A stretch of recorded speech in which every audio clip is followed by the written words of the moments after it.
And that is what the bridge is all about here at Cisco. I love that video. I love stories like that. Let's clean house. Let's do this right.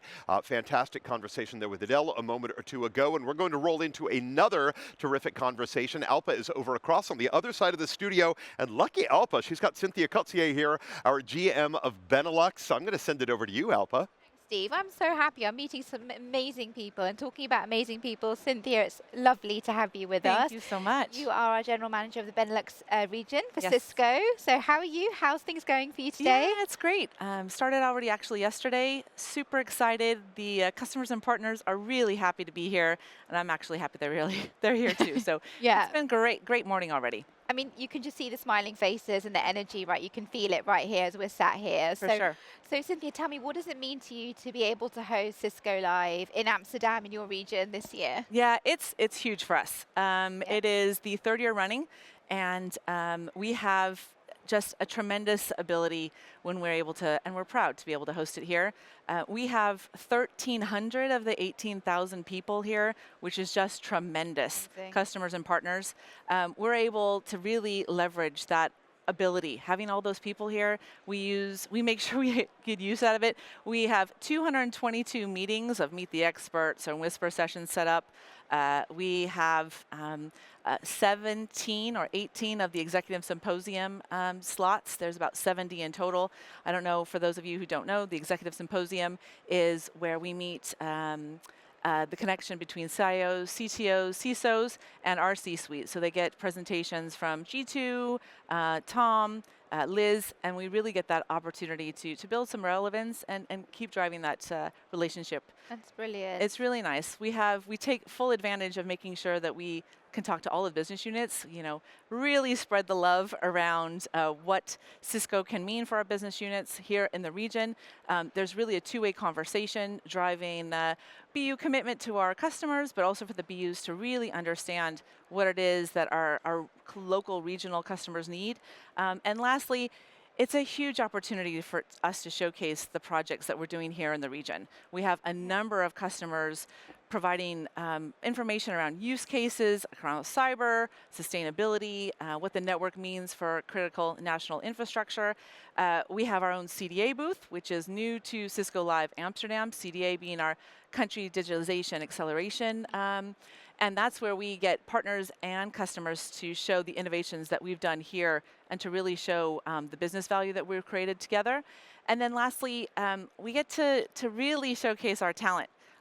Our talent here will have at least 8 sessions run by people from the Benelux. We have a number of our solution SEs that are also focused on driving booth duty. Some of our wireless specialists, both our Dutch and our Belgian wireless specialists, are not only in the NOC, but help build up the venue. So it's amazing. This is the biggest IT event in all of the Netherlands. So it gives us a huge boost in our visibility and just brand awareness. It's great. I love that. And you spoke about, conversations and people, and I'm really curious to know kind of what announcements have stood out to you and, that you'd like to share and reiterate to our viewers. Yeah. I'm going to quote some of these numbers. Yeah. We just had our new Cisco AI study released yesterday. And we found that most CEOs, 4 out of 5, see great potential in AI, but many worry about the gaps in their understanding, right? These gaps can affect, of course, their strategic decisions and may lead to missed opportunities. 70% of those CEOs are concerned about falling behind because of our outdated knowledge and network infrastructure. And in fact, more than half have already felt the impact from not investing in technology. This shows a need for lots more modernization. So it's not too surprising that it takes time to really understand how to leverage AI and also how to overcome the challenges it presents. I've been watching recently some stuff online, and Indra Nouri, the Amazon, one of the Amazon board members, but the prior Pepsi Cola CEO, she mentioned, the top 3 layers of any company right now need to train, retrain, and retrain to understand what the technology is providing, because otherwise strategies can really be led astray. And I agree. I mean, we have to make sure we're keeping everyone up to date on what's possible so their strategies don't go astray. It's a yes. really important topic right now. And what better place to do that than right here at Cisco Live, Absolutely. right? Thank you Absolutely. for sharing those stats. They're you're pretty welcome. impressive, Yeah. you know, and it's such great insights to how we can all lean in and help each other too. So. Indeed, and I think we have to talk about it because there's so Yes. much that we just don't know yet, and Yeah. we have to really work on the premise that we don't know. So let's learn from each other. Absolutely. So, Cynthia, I'm going to take another track now to our Sure. conversation because you also have a topic that's very close to my heart, which is inclusion and diversity, Yes. and you're going to be moderating a panel discussion tomorrow on Indeed. that topic. So, I'd love to hear from you how your personal experiences has really shaped your kind of views in that space. Yeah. Yeah. So look, I've been 21 years at Cisco and involved in some way, shape, or form in an inclusion and collaboration perspective. And diversity and really the inclusion is a huge part of that. Yeah. I have been responsible for our inclusion and diversity or inclusion collaboration pillar at the Dutch site for years. And I had to move, when I was moving to Denmark, also for Cisco, I had to hand that responsibility over to someone, and I was really prescriptive that I was going to hand that over to a male colleague. So I've handed it over to Ernst van Manen, one of my male colleagues, because it's important that these types of responsibilities aren't seen as women's work. It has to be a conversation that we're having across the entire team. I mean, personally, it's also very close to my heart because I have 2 little girls, and I would love to ensure that we don't have to talk about women in Cisco, have a Women of Cisco employee resource organization when they start their career. I want it to just be equal. And for me, it's really all about diversity of thought, right? If you have diversity of thought, you have to make sure those thoughts get included. And for now, I'm a voice for the voices that aren't there, and I want to make sure that all the voices can actually be heard. That they can be included in all conversations, because that's the way we get the real business benefit. Absolutely, and that's the beauty of every unique individual and what they bring to the conversation. We were discussing that earlier with Sarah Walker as well. Oh yeah, Particularly from a Women of Cisco UK and our perspective, and it's just so beautiful to be able to empower our future talent as well, like you've touched upon with your daughters as well, right? Yeah. So, and I was a couple years ago responsible for Women of Cisco at a global level, and you do see that still today there are lots of the same challenges are being faced. Yeah. And so it's just, we got to keep working at it sort of one day at a time. And on that note, Yes. thank you so much for the inspiring conversation now, Cynthia. Thank you too. Thank you. I'm going to head back to my lovely colleague, Steve. Thank you. I don't know about the lovely part, Alpha, but I do appreciate you heading back over to me on this side. And Cynthia, thanks so much for your leadership and your great insights there and great information. Again, it's just very exciting. It's very inspiring. We are going to waste no time heading into the next conversation. We're going to go out to Cedric, who is in the security showcase, to talk a little AI security with a special guest. How are you, my friend? Hey, Steve. By the way, I think you're lovely too. Just saying. Yeah, but as you said, I'm here in the showcase, in the showcase, sorry. And basically, I'm next to the security booth. And as we discussed this morning, we talk a lot about AI. And if I think about AI, I think about security. And I'm very pleased to be joined by Mark, who is my guest right now. Mark, how are you doing today? Doing fantastic, thank you. Awesome, great. Well, thank you for being here. You're our product marketing leader in our AI software and platforms group, right? Yes, that's correct. You know all about AI security, right? I don't Correct. at this point. So can you tell me a little bit more about what is AI security and why is it important? Why should it be a priority today for companies? Fantastic question. So certainly, AI security is the protection of AI application development and AI application usage.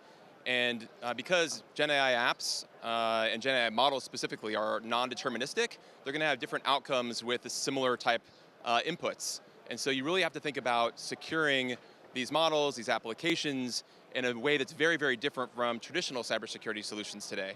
And so it's really essential that you have protections in place that can meet that need.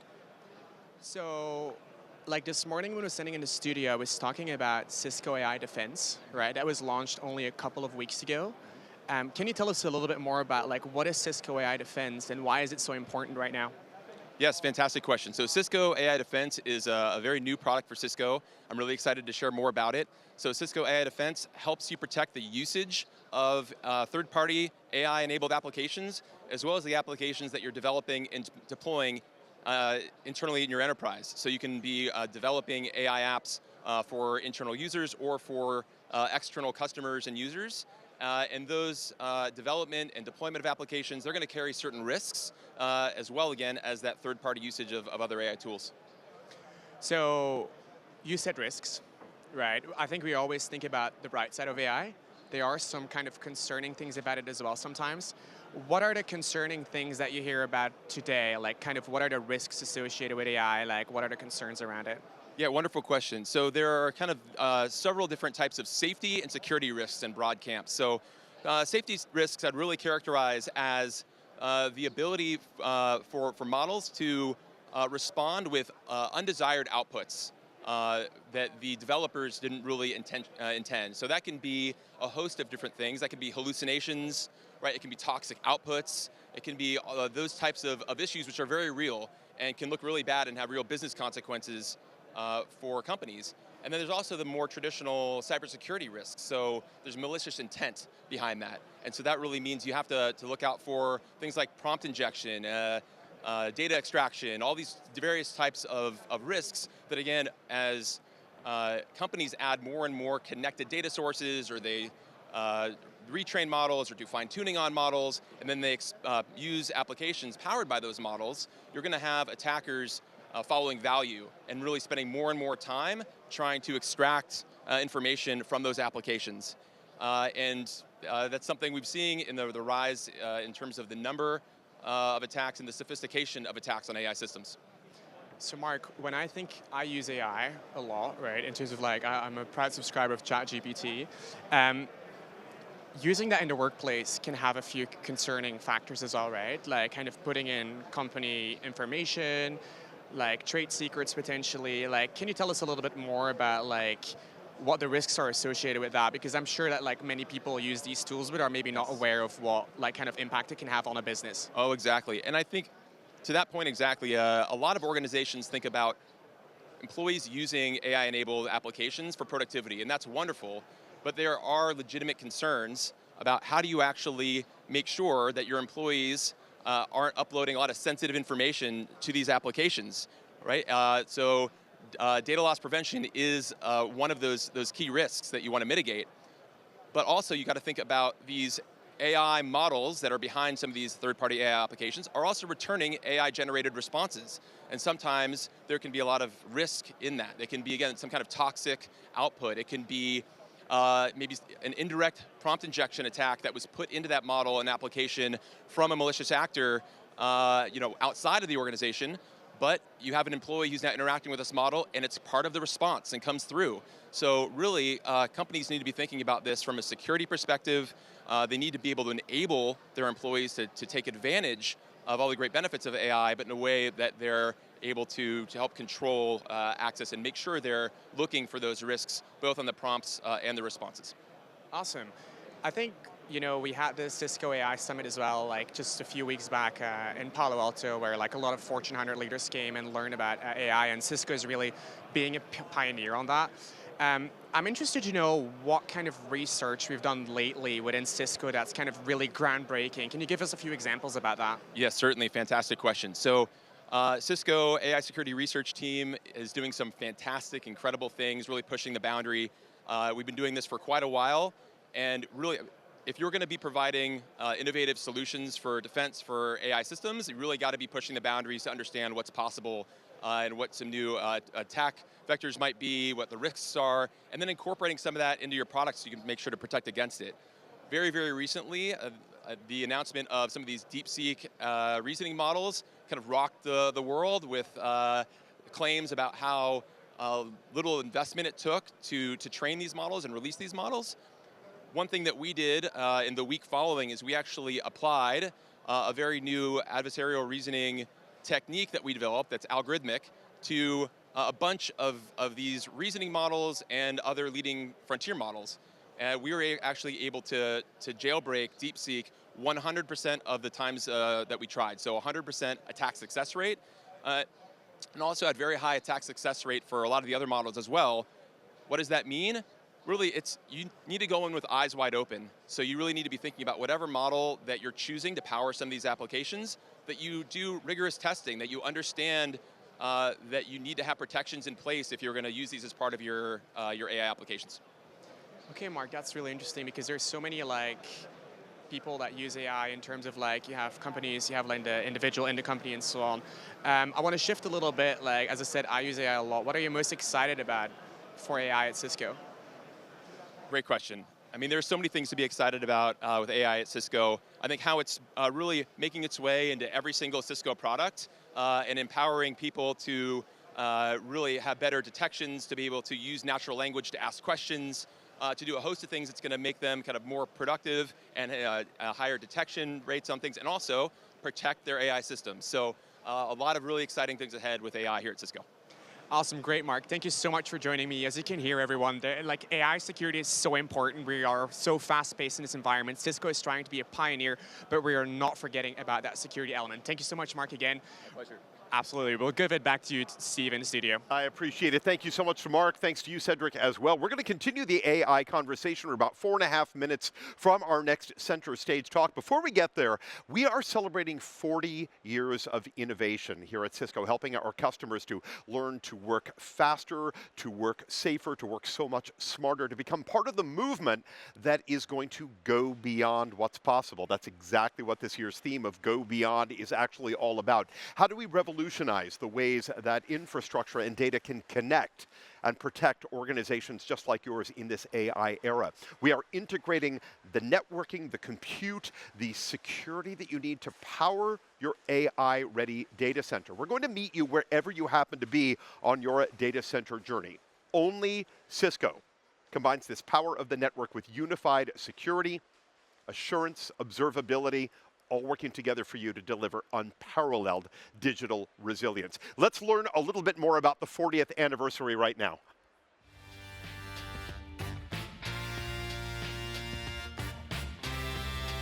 Next 40 years, I think, will be totally based on AI technologies, integrating AI with networking, server technologies, etc. There will certainly be crazy things that happen in the AI space that nobody can predict. Things that are currently being predicted are probably going to be wrong. And some of them are going to be spectacularly wrong, and that's going to gotta be fun.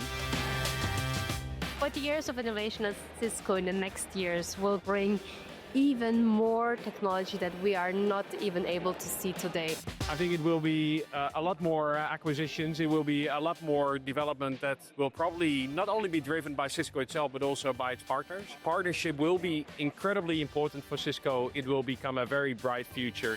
The customer will continue to be at the center of everything that we do, meet the customer where they are, and drive a simple message and continue to be one Cisco, and it's exciting.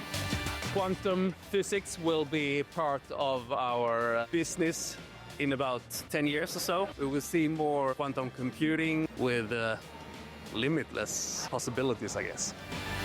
We can already mostly deliver to a lot of the world more information than they could even really consume. And so somebody's going to figure out a really creative way to use that bandwidth in a way that we haven't thought of before. Infrastructure-wise, but also connectivity-wise, is going to be incredibly important. If you want to be able to deliver that in a secure fashion, Cisco is going to be the foundation of it all. 5 years ago, we didn't even have an idea what exactly was going to happen. Now it's moving at a ridiculous pace. I guess you will have to buckle your seatbelts and get ready for what's coming. Hopefully we're still here in 40 years. Oh, we will be old by then, but we will keep innovating. Happy birthday, Cisco. Happy birthday, Cisco.